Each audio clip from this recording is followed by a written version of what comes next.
ஆயக்கலைகள் 64. அதில் ஒரு முக்கிய கலையான ஜோதிட கலையின் மூலமாக என்னுடன் இணைந்துள்ள அன்பு நேயர்களுக்கு இனிய வணக்கம்ங்க. மிதுன ராசி நேயர்களுக்கு புதுசா அப்படி என்ன இருக்க போகுது, எப்பவும் போல வாழ்க்கை கீழே தான் போகுது அப்படின்னு கதரும் நேயர்களுக்கு ஒரு நல்ல செய்தி காத்திருக்குதுங்க. அந்த செய்தியை தெரிஞ்சுக்கிறதுக்கு முன்னாடி இந்த உலகத்தை காக்கும் முருகப்பெருமானுடைய பாதம் தொட்டு வணங்கி வீடியோக்குள்ள போலாங்களா? என்னுடன் சேர்ந்து நீங்களும் இந்த மந்திரத்தை சொல்லிட்டே உங்களால் முடிஞ்சதுன்னா கமெண்ட் பாக்ஸில் ஒரு முறை கமெண்ட் பண்ணுங்க. ஓம் முருகா போற்றி, ஓம் முருகா போற்றி, ஓம் முருகா போற்றி. பழனி ஆண்டவா, செந்தூர் வேலவா, சீரும் போர் தளபதியே, சேவல் கொடி ராஜாவே, நீதான் ஐயா இந்த அப்பாவி மக்களை கஷ்டங்களிலிருந்து காப்பாற்றி காலம் முழுக்க கூடவே இருக்கணும். இவங்களுக்காக நான் தினமும் உங்ககிட்ட வேண்டிக்கிறேன். இவங்களுக்கு ஒன்றுனா நீதான் ஐயா பார்க்கணும். அப்படியே நான் சொல்லும் ஜோதிடமும் பலிக்க நீதான் ஐயா அருள் தரணும். தினமும் உங்களுக்கு கிரகநிலை மாற்றத்தால் வரக்கூடிய சுப பலன்களை அறிய கட்டாயம் சப்ஸ்கிரைப் பண்ணி பெல் பட்டன் அப்புறம் ஆல்னு ஆப்ஷன் இருக்கும், அதையும் கொடுத்து வைங்க. ஒவ்வொரு பதிவும் உங்களைய வெற்றியடைய வைக்க வேண்டும் அப்படிங்கிற எண்ணத்துல தாங்க போடுறோம். மிதுன ராசிக்காரங்க நல்லது கெட்டதை முழுசா தெரிஞ்சவங்க, புதன் பகவானை ராசி அதிபதியாக கொண்டவங்க, எல்லா இடங்கள்லையும் நேர்மையையும் உண்மையை மட்டுமே நம்பக்கூடியவங்க. உங்களுக்கு சொந்தமோ பந்தமோ அது தப்புனா அது தப்பு தான், வெட்டு ஒன்று துண்டு ரெண்டுன்னு பேசக்கூடியவங்க.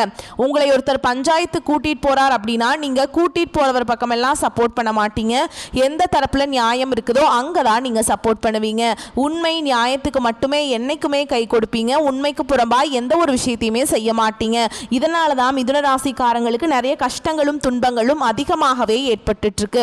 புதுமையான சிந்தனைகளுக்கு சொந்தக்காரங்க, பூ போல மனசு, கோபத்தை மறைச்சிட்டு சிரிப்பை மட்டும் காட்டக்கூடியவங்க, எடுத்த காரியத்தை எப்படியாவது முடிச்சிடணும் அப்படிங்கிறதுக்காக கஷ்டப்பட்டு போராடக்கூடியவங்க, தங்களுடைய கஷ்டத்தையும் கண்ணீரையும் கடுகு அளவு கூட மற்றவங்களுக்கு தெரியாம பார்த்துப்பாங்க.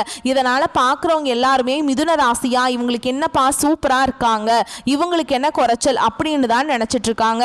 ஆனா சாப்பாட்டுக்கு கூட கஷ்டப்படுறது உங்களுக்கு மட்டும் தாங்க தெரியும். கஷ்ட காலத்துல திரும்பி பார்க்க கூட ஆள் கிடையாது. ஏதோ தட்டு தடுமாறி எந்திரிச்சு நிக்கிறப்போ உங்களை குறை சொல்றதுக்குனே நிறைய பேர் தேடி வருவாங்க. உங்க சொந்தக்காரங்க நண்பர்களுக்கு ஒரு தேவை இருக்குதுன்னா மட்டும்தான் உங்ககிட்ட வருவாங்க. அந்த தேவை முடிஞ்ச உடனே உங்களை தூக்கி போட்டுருவாங்க. மறுபடியும் அவங்க வந்து உங்ககிட்ட உதவின்னு கேட்பாங்க. அவங்க உங்களுக்கு முன்னாடி பண்ண துரோகத்தை எல்லாமே மறந்துட்டு மீண்டும் அவங்களுக்காக உதவி செஞ்சு ஏமாறக்கூடியவங்க தான் நீங்க. ஏன் எனக்கு மட்டும் ஏன் இவ்வளவு கஷ்டம் வருது, என்னோட வாழ்க்கையில நான் யாருக்குமே கெடுதலையோ கஷ்டத்தையோ துன்பத்தையோ கொடுத்ததில்லை, எனக்கு மட்டும் ஏன் இந்த மாதிரி எல்லாமே நடக்குது அப்படின்னு தான் பெரும்பாலான மிதுன ராசிக்காரங்க சொல்லிட்டு இருக்கீங்க. உங்களுக்கு பிரச்சனைங்கிறது வரும், அது கொஞ்ச நாள் இருக்கும், அதுக்கப்புறம் இந்த பிரச்சனை போயிடும். இந்த மாதிரி பிரச்சனை வரும் போகும் அப்படிங்கிற நிலைமையில தான் நிறைய நபர்கள் வாழ்ந்துட்டு இருக்கீங்க. நீங்க என்னதான் பிரச்சனையை தவிர்த்தாலும் ஏதாவது ஒரு சூழல்ல உங்களை நோக்கி பிரச்சனையும் கஷ்டமும் வந்துகிட்டு தாங்க இருக்கு. கடந்த காலகட்டங்களில் தங்களுடைய வாழ்க்கையில நீங்க நல்லது நடக்க போகுதுன்னு நினைச்சிட்டு இருந்திருப்பீங்க. ஆனா உங்களுக்கு அந்த டைம்ல ஒரு மிகப்பெரிய ஏமாற்றம் தான். புதுசா ஒரு சில பிரச்சனைகளும் கஷ்டங்களும் தானாகவே உங்களை தேடி வந்திருக்கும். மிதுன ராசிக்காரங்க சொந்த பந்தத்தை இழந்தாங்க, சொத்துக்களை இழந்தாங்க, தங்களுக்கு நெருக்கமா இருக்கக்கூடிய உறவுகளையுமே இழந்தாங்க. கடைசியா நான் மட்டும்தான் எல்லாத்தையுமே இழந்துட்டு நிக்கிறதா இருக்குது, எனக்கு உயிர் வாழவே பிடிக்கலன்னு சொல்லிட்டு இருக்காங்க. இதுக்கு மேல என்னால வாழவே முடியல சாமி, தயவு செஞ்சு என்னை வந்து உன் கூடையே கூட்டிட்டு போயிரு. நான் இவ்வளவு கஷ்டப்பட்டதுக்கு அப்புறம் எனக்கு வாழ்க்கையில வாழணுங்கிற எண்ணம் சுத்தமாவே போயிருச்சு. உங்க மனசுல கவலையும் துன்பமும் தான் அதிகமாகவே இருக்குதுங்க. நீங்க செய்யக்கூடிய ஒவ்வொரு விஷயத்தையுமே தடுப்பதற்கும் உங்களை அவமானப்படுத்துவதற்கும் இங்க நிறைய நபர்கள் முயற்சி பண்ணிட்டு இருக்காங்க. இது எல்லாமே தெரிஞ்சுமே கூட நீங்க என்னமோ பண்ணுங்க எனக்கு என்ன வந்துச்சு அப்படின்னு தன்னுடைய வேலையில மட்டும் என்னைக்குமே குறிக்கோளா இருக்கவங்க தான் நீங்க. இனி வரக்கூடிய நாட்கள்ல உங்களுக்கு இன்பத்தையும் மகிழ்ச்சியை மட்டுமே தரக்கூடிய ஒரு காலகட்டமாகவே அமைஞ்சிருக்குது. இதனால் வரைக்கும் நடந்த கெட்ட விஷயத்தை எல்லாமே விட்டுருங்க. இனி வரக்கூடிய நாட்கள்ல உங்களுக்கு எப்படிப்பட்ட நன்மைகள் நடக்க போகுது அப்படிங்கறத நம்ம தொடர்ந்து பார்க்க போறோம். இந்த 2024 முடிஞ்சு 2025 நீங்க அடியெடுத்து வைக்கும் போது நம்ம வாழ்க்கையில புதிய மாறுதல் எல்லாமே நடக்க போகுது அப்படின்னு நினைச்சு 2025 வந்து மிதுன ராசிக்காரங்களுக்கு ஒரு மிகப்பெரிய ஏமாற்றம் தாங்க. இந்த 2025 10 மாதங்கள் அப்படிங்கிறது முழுவதுமாக முடிஞ்சிருச்சு. சொல்லக்கூடிய அளவுக்கு பெரியதாக எந்த ஒரு மாற்றமும் இருந்திருக்காது. கடந்த காலகட்டங்களில் எவ்வளவு கஷ்ட துன்பங்கள் எல்லாமே அனுபவிச்சிங்களோ அதை தான் இந்த ஆண்டும் அனுபவிச்சிருப்பீங்க. இப்போ 10 மாதங்கள் அப்படிங்கிறது முடிஞ்சிருச்சு. மீதி இருக்கக்கூடிய 2 மாதங்களும் அடுத்து 2026 தொடக்கத்தில் வரக்கூடிய முதல் 4 மாதங்களும் இந்த இடைப்பட்ட 6 மாத காலகட்டம் அப்படிங்கிறது மிதுன ராசிக்கு நல்ல ஒரு ராஜயோகத்தை தரக்கூடிய ஒரு காலகட்டமாகவே பார்க்கப்படுதுங்க. உங்களை பொறுத்த வரைக்கும் கிரக நிலைகள் எப்படி இருக்குன்னு பார்க்கலாங்க. தன வாக்கு குடும்பஸ்தானத்தில் குரு பகவானும், தைரிய வீரியஸ்தானத்துல கேது பகவானும், சுகஸ்தானத்துல சுக்கிர பகவானும், ரண ருண ரோகஸ்தானத்துல செவ்வாய் பகவானும், பஞ்சம பூர்வ புண்ணிய ஸ்தானத்துல சூரிய பகவான், அவர் கூடவே புதன் பகவானும் கூட்டணியில இருக்காங்க. பாக்கியஸ்தானத்துல சனி பகவானும் ராகு பகவானும் கூட்டணியில இருக்காங்க. இப்படி கிரக நிலைகள் இருக்குதுங்க. நவம்பர் 16ஆம் தேதி சூரிய பகவான் துலாம் ராசியிலிருந்து விருச்சக ராசிக்கு பயிற்சி ஆகிறாருங்க. முதலாவதா உங்களுக்கு சனியுடைய வக்ர பயிற்சி அப்படின்னா என்ன அப்படின்னு நிறைய பேர் கேட்பீங்க. அதாவது பார்த்தீங்கன்னா இத்தனை நாட்களாக மைனஸாக மட்டுமே செயல்பட்டு கொண்டிருந்த சனி பகவான் இனி வரக்கூடிய ஒரு 6 மாத காலகட்டங்களுக்கு உங்களுக்கு முழுவதுமாகவே பிளஸ்ஸாக மட்டுமே செயல்பட போறார். இதன் மூலமாக சனி பகவான் மூலமாக கடந்த காலகட்டங்களில் உங்க வாழ்க்கையில நீங்க எதையெல்லாமே இழந்துட்டு கஷ்டப்பட்டுட்டு வருத்தப்பட்டு இருக்கீங்களோ அது அனைத்தும் பெறக்கூடிய ஒரு காலகட்டமாகவே பார்க்கப்படுது. அடுத்ததா பார்த்தீங்கன்னா குருவுடைய வக்ர பயிற்சி உங்களுடைய ராசியில 8ஆம் இடத்துல வந்து குரு பகவான் வரதுனால ஒட்டுமொத்த குரு பயிற்சி பலன்களும் உங்களுக்கு முழுமையாக கிடைக்க போகுதுங்க. இதன் மூலமா நல்ல ஒரு பொருளாதார முன்னேற்றம் அப்படிங்கிறது நிச்சயமா உங்க வாழ்க்கையில ஏற்பட போகுது. அடுத்ததா பாத்தீங்கன்னா சுக்கிர பயிற்சி. சுக்கிர பயிற்சியை பொறுத்த வரைக்கும் இது வந்து பொது பலன்களாகவே பார்க்கப்பட்டாலும் 12 ராசிக்குமே நல்ல ஒரு முன்னேற்றம் அப்படிங்கிறது இதன் மூலமாக இருக்க போகுதுங்க. கூடுதல் முன்னேற்றம் அப்படிங்கிறது மிதுன ராசிக்காரங்களுக்கு ஒரு 10% அப்படிங்கிறது மற்ற ராசிக்காரங்களை விட சற்று கொஞ்சம் அதிகமாகவே இருக்க போகுது. இந்த நவம்பர் மாதம் முதல் வாரத்திலிருந்து பார்த்தீங்கன்னா உங்களுக்கு வருட கிரகங்களுடைய மாற்றங்கள் இருக்கிறதுனால இதன் மூலமாக கடந்த காலகட்டங்களில் நிறைய கஷ்டங்கள் துன்பங்கள் குடும்ப பிரச்சனைகள் வேலை செய்யக்கூடிய இடங்களில் பிரச்சனைகள் இது எல்லாமே வரக்கூடிய நாட்களில் உங்களுக்கு முழுவதுமாகவே சரியாக போகுதுங்க. கடந்த காலகட்டங்களில் நல்ல ஒரு வேலைங்கிறது கிடைச்சிருக்காது. ஏதோ ஒரு கிடைக்கிற வேலைக்கு ஒரு 10,000 சம்பளத்துக்கோ 15,000 சம்பளத்துக்கோ பிடிக்காத ஒரு வேலையை குடும்ப கஷ்டத்துக்காக வேற வழியே இல்லாமல் செஞ்சுட்டு இருந்திருப்பீங்க. ஆனால் இனி வரக்கூடிய நாட்களில் நீங்கள் படித்த படிப்புக்கு ஏற்ற மாதிரியும் உங்களுக்கு பிடிச்ச மாதிரியும் நீங்கள் ஒரு அரசாங்க வேலைக்கு ட்ரை பண்ணாலும் சரி, இல்லை ஒரு ஐடி ஜாபோ பிரைவேட் ஜாபோ பேங்க் ஜாபோ நீங்க எங்க வேலைக்கு ட்ரை பண்ணாலும் அந்த ஜாப் அப்படிங்கிறது உங்களுக்கு நிச்சயமாக கிடைக்க போகுதுங்க. சனி பகவானுடைய பார்வை உங்களுக்கு நேரடியாகவே இருக்குது. இதன் மூலம் வருமானம் அப்படிங்கிறது பல வழிகளில் வரும். தொழில லாபம் சற்று அதிகமாகவே கிடைக்கும். அரசியல்வாதிகளை பொறுத்த வரைக்கும் புதிய பொறுப்புகள் புதிய பதவிகள் எல்லாமே தானாகவே உங்களை வந்து சேரும். ராகு கேதுவால் உங்களுடைய செல்வாக்கு உயரும். உடல் ஆரோக்கியம் மேம்படும். சங்கடங்கள் நீங்கும். மறைமுகமாக உங்க தொழில் வாழ்க்கையிலும் சரி இல்லற வாழ்க்கையிலும் சரி நிறைய நபர்கள் ஏதாவது ஒரு வகையில் பிரச்சனையும் தொல்லையும் கொடுத்துட்டே இருந்திருப்பாங்க. இனி அவங்களுடைய தொந்தரவுங்கிறது முழுவதுமாகவே இருக்காதுங்க. கடந்த காலகட்டங்களில் நீங்களும் ஒரு கம்பெனியில் இரவு பகல் பார்க்காம உழைச்சிட்டு இருந்திருப்பீங்க. உங்களுடைய சொந்த கம்பெனியாக நினச்சி வேலை செஞ்சுருப்பீங்க.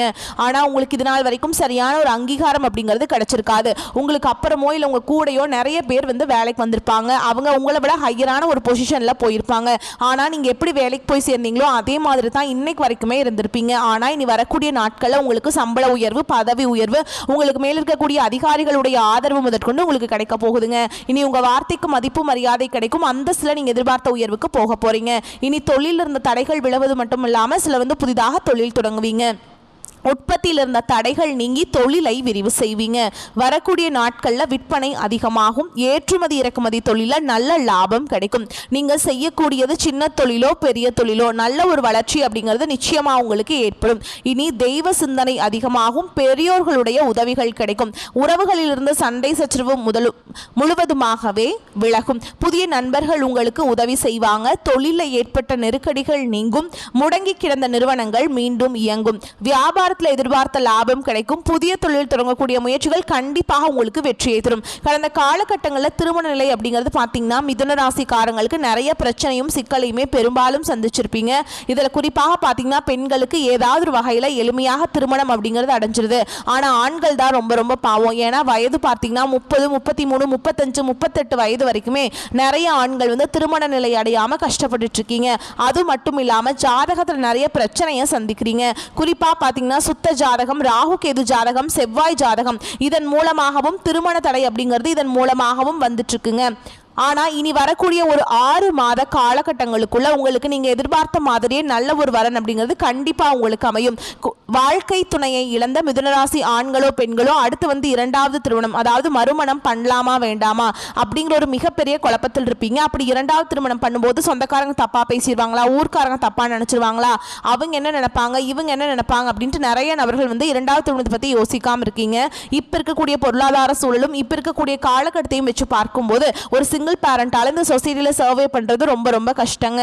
நீங்கள் எதிர்பார்த்த மாதிரியே நல்ல ஒரு மறுவாழ்க்கை அப்படிங்கிறது விரைவில் உங்களுக்கு அமையும். குழந்தை பாக்கியத்துக்காக எங்கே மிதுனராசி நேயர்கள் பார்த்தீங்கன்னா எங்களுக்கு மேரேஜ் ஆகி 3 வருஷம் ஆகுது சாமி, 5 வருஷம் ஆகுது, 8 வருஷம் ஆகுது, நாங்களும் போகாத ஹாஸ்பிட்டல் இல்லை, பார்க்காத ட்ரீட்மெண்ட் இல்லை, வாரத்தில் 3 நாள் முருகன் கோவிலுக்கு போய் வழிபாடு செஞ்சுட்டு வந்துட்டு இருக்கோம், ஆனால் எங்களுக்கு குழந்தை பாக்கியமே இல்லை சாமி அப்படின்னு தான் நிறைய நபர்கள் சொல்றீங்க. கண்டிப்பாக வரக்கூடிய ஒரு 6 மாத காலகட்டங்களுக்குள்ள நிச்சயமா உங்களுக்கு குழந்தை பாக்கியம் அப்படிங்கிறது விரைவில் உண்டாகும். பிரிந்திருக்கக்கூடிய கணவன் மனைவி எல்லாமே பார்த்தீங்கன்னா டிவோர்ஸ்க்காக அப்ளை பண்ணி வெயிட் பண்ணிட்டு இருப்பீங்க.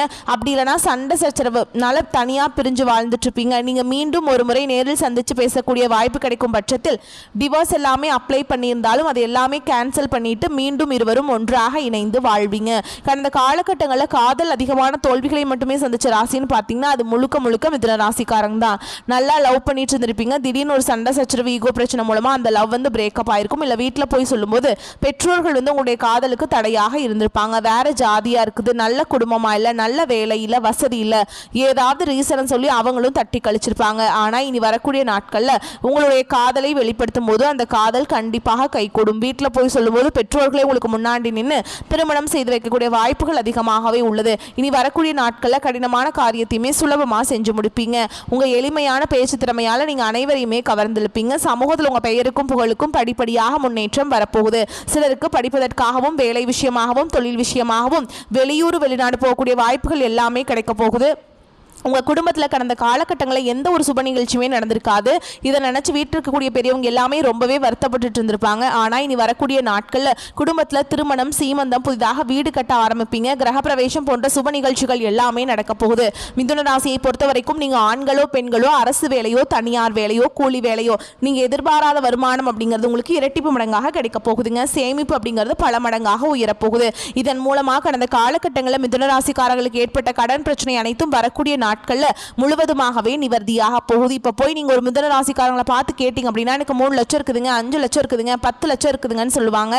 கடன் இல்லாத நபர்களை நீங்க பார்க்கவே முடியாதுங்க. இனி வரக்கூடிய நாட்கள்ல அனைத்து விதமான கடனையுமே கட்டி நல்ல ஒரு முன்னேற்றத்தையும் நல்ல ஒரு எதிர்காலத்தையும் நீங்கள் வந்து வரக்கூடிய காலகட்டத்தில் வந்து நீங்கள் பெற போகிறீங்க. இனியுடைய வளர்ச்சி அப்படிங்கிறது யாருமே எதிர்பார்க்காத அளவுக்கு ஒரு மிகப்பெரிய ஒரு அசுர வளர்ச்சியாக இருக்க போகுது. உங்களுடைய நண்பர்களும் சொந்தக்காரங்களும் குடும்ப உறவுகளே உங்களுக்கு எதிரிகளாகவும் துரோகிகளாகவும் மாறக்கூடிய வாய்ப்புகள் அதிகமாகவே உள்ளது. குறிப்பாக குடும்ப உறவுகள் மூலமாக ஏதாவது பிரச்சனையும் சிக்கலும் வரக்கூடிய வாய்ப்பு இருந்தால் உடனடியாக அவர்களை விட்டு சிறிது நாட்கள் விலகி இருப்பது ரொம்ப ரொம்ப நல்லதுங்க. நீண்ட நாட்களாக எதிர்பார்த்திருந்த நல்ல செய்திகள் வந்து சேரும். ஓகேங்களா. உடல் ஆரோக்கியத்தில் கவனம் தேவைங்க. பண வரவு அதிகரிக்கும். சிலருக்கு எதிர்பாராத செலவுகளும் ஏற்படும். குடும்ப விஷயத்தில் 3வது நபர்களின் தலையீடை தவிர்க்கவும். நீண்ட நாளாக தடைபட்டு வந்த சுப நிகழ்ச்சிக்கான பேச்சுவார்த்தை சாதகமாக முடியும். தாயாரின் உடல் ஆரோக்கியத்தில் கவனம் தேவைங்க. புதிய வேலைக்கு முயற்சி செய்து கொண்டிருப்பவர்களுக்கு நல்ல பதில் கிடைக்கும். வேலையில் இருப்பவர்களுக்கு அலுவலக சூழல் மகிழ்ச்சி தருவதாக இருக்கும். சிலருக்கு சலுகைகளும் கிடைக்கும். வியாபாரத்தை விரிவுபடுத்த நினைப்பவர்கள் அதற்கான முயற்சிகளை தொடங்கலாம். அனுகூலமாக முடியும். சக வியாபாரிகளுடன் இணக்கமான உறவு ஏற்படும். குடும்பத்தை நிர்வகிக்கும் பெண்களுக்கு செலவுகள் கூடுவதால் சற்று சிரமப்பட்டே சமாளிக்க வேண்டி வரும். சகோதரர்கள் நீங்கள் கேட்ட பண உதவியை மகிழ்ச்சியுடன் செய்வாங்க. மிதுன ராசிக்காரங்களுக்கு இந்த காலகட்டம் யோகமான பலனை கொடுக்கும். சில இடங்களில் வேலைகள் சவாலாக இருக்கும். சில இடங்களில் எதிர்ப்புகள் இருக்கும். உத்தியோக ரீதியாக சம்பள உயர்வு, பதவி உயர்வு வரலாம். ஆனால் எதிர்பார்த்த ஒரு காரியம் சிறப்பாக நடக்கும். வியாபாரத்தில் விற்பனையும் லாபமும் பெருகி பண வரவு அதிகரிக்கும். புதிய முயற்சிகளில் தைரியமாக ஈடுபடலாம். குடும்பத்திலிருந்து வந்த சலசலப்பு நீங்கி சந்தோஷம் உண்டாகும். பிள்ளைகளால் குதூகலம் அதிகரிக்கும். உத்தியோகத்தை பொறுத்த வரைக்கும் அலுவலகத்தில் பெருமையும் புகழும் கிடைக்கும். பதவி உயர்வு, ஊதிய உயர்வுக்கு ஏற்றமான காலம்ங்க. வியாபாரத்தில் விற்பனை கூடி பொருள் வரவு அதிகரிக்கும். புதிய முயற்சிகள், திட்டங்கள் போடுவதற்கு ஏற்ற நேரம். குடும்பத்தில் இருந்த சிக்கல்கள் நீங்கும். பிள்ளைகளால் பெருமைகள், மகிழ்ச்சி உண்டாகும். பெரியோர்களின் ஆசி கிடைக்கும். குடும்பத்திற்காக பண இருப்பை உயர்த்துவதில் அக்கறை காட்ட வேண்டும். கலைத்துறையினருக்கு பிரகாசமான முன்னேற்றம் அடைவீங்க. புதிய முதலீடுகளை நம்பிக்கையோடு இறங்கலாம். சந்திரனுடைய இடப்பெயர்ச்சி நன்மை தீமை கலந்த பலன்களை கொண்டு வரும். குரு 2ஆம் இடத்துல இருப்பதால் பேச்சுவார்த்தை மூலமாக தொழில் சிக்கலை முடிவுக்கு கொண்டு வருவீங்க. நீங்க எச்சரிக்கையாக இருக்க வேண்டிய இடங்கள்னு பார்த்தோம்னா வியாபார விஷயத்துல கவனமாக இருக்க வேண்டும். புதிய முதலீடுகளை துணிந்து செய்ய வேண்டும். இந்த காலகட்டம் மிதுன ராசிக்காரங்களுக்கு தங்களுடைய தொழில், உத்தியோகம், வியாபாரம், குடும்பம் ஆகியவற்றின் முன்னேற்றத்திற்காக பாடுபட வேண்டும். பண விஷயத்துல கவனமாக இருக்க வேண்டும். மேலும் பெரியோர்களின் ஆதரவு உங்களுக்கு உண்டுங்க. ஆண்டாள் அழகரை வழிபாடு செய்ய வாழ்க்கை வளமாக மாறும். உங்களை பொறுத்த வரைக்கும் நட்சத்திர பலன்களை பார்க்கலாங்க. அந்த வகையில் மிருகசீரிஷ நட்சத்திரம் 3ஆம் பாதம் 4ஆம் பாதம். குரு பார்வையுடன் செவ்வாய் சஞ்சரிப்பதால் எடுக்கும் வேலை வெற்றியாகும். வியாபாரத்தில் போட்டியாளர்கள் விலகிச் செல்வாங்க. ஒரு சிலருக்கு புதிய சொத்து சேரும். ஆரோக்கியம் சீராகும். உத்தியோகத்தில் ஏற்பட்ட கடன் பிரச்சனை முடியும். அடுத்ததா திருவாதிரை நட்சத்திரம். உங்களை பொறுத்த வரைக்கும் பாக்கியஸ்தானத்தில் சஞ்சரிக்கும் ராகுவால நிலை உயரும். விஐபிகளுடைய ஆதரவு கிடைக்கும். தொழில முன்னேற்றம் உண்டு. ஒரு சிலர் புதிய இடம் வாங்குவீங்க. நினைத்த வேலை நினைத்தபடி நடக்கும். அடுத்ததா புனர்பூச நட்சத்திரம் 1ஆம் பாதம் 2ஆம் பாதம் 3ஆம் பாதம். தன குடும்ப வாக்குஸ்தான குரு குடும்பத்துல நிம்மதியை உண்டாக்குறாருங்க. பணப்புழக்கத்தை அதிகரிக்கிறார். புதிய இடம், வீடு வாங்கும் முயற்சி வெற்றியாகும். செல்வாக்கு அதிகரிக்கும். அதிர்ஷ்டம் தேடி வரும். வெளிநாட்டு முயற்சியை சாதமாக்குவீங்க.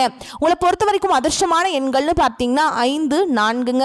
நீங்க வழிபாடு செய்ய வேண்டிய தெய்வம் சிவபெருமான். நீங்க வாரம் வந்து திங்கட்கிழமைகளில் சிவபெருமானுடைய ஆலயத்துக்கு போயிட்டு வில்வ இலைகளால் அர்ச்சனை செய்து வழிபாடு செஞ்சுட்டு வந்தீங்கன்னா வாழ்க்கை வளமாக மாறும். மேலும் உங்களை பொறுத்த வரைக்கும் நீங்க வீட்டில் செய்ய வேண்டிய பரிகாரம் அப்படின்னு பார்த்தோம்னா தினமும் காலை வீட்டு பூஜை அறையில தீபமேற்றி நான் சொல்ற பாடலை 9 முறை நீங்க வந்து சொல்லணுங்க. டெய்லியுமே எத்திசையில் சென்றாலும் ஏற்றம் தந்து புத்தியிலே நின்றாடும் புதன் பகவான் நித்தியமாய் செல்வமெல்லாம் நிலைத்து நின்று சித்திக்க அருள் செய்வாய் போற்றி போற்றி. இந்த மந்திரத்தை கட்டாயம் தினமும் சொல்லிட்டு அன்றாட வேலைகளை தொடங்கி பாருங்க. நன்மைகளை கொண்டு முடியும். வரக்கூடிய வாய்ப்புகளை மட்டும் கெட்டியா பிடிச்சுக்கோங்க. வாழ்த்துக்கள். வாழ்க வளமோடு நலமோடு. இந்த வீடியோ பதிவு உங்களுக்கு பிடிச்சிருந்ததுன்னா வீடியோக்கு ஒரு லைக் பண்ணுங்க. நம்ம சேனலை சப்ஸ்கிரைப் பண்ணிக்கோங்க. மேலும் பிடிச்சிருந்தா ஃப்ரெண்ட்ஸ் அண்ட் ஃபேமிலிக்கு ஷேர் பண்ணுங்க. நன்றி, வணக்கம்.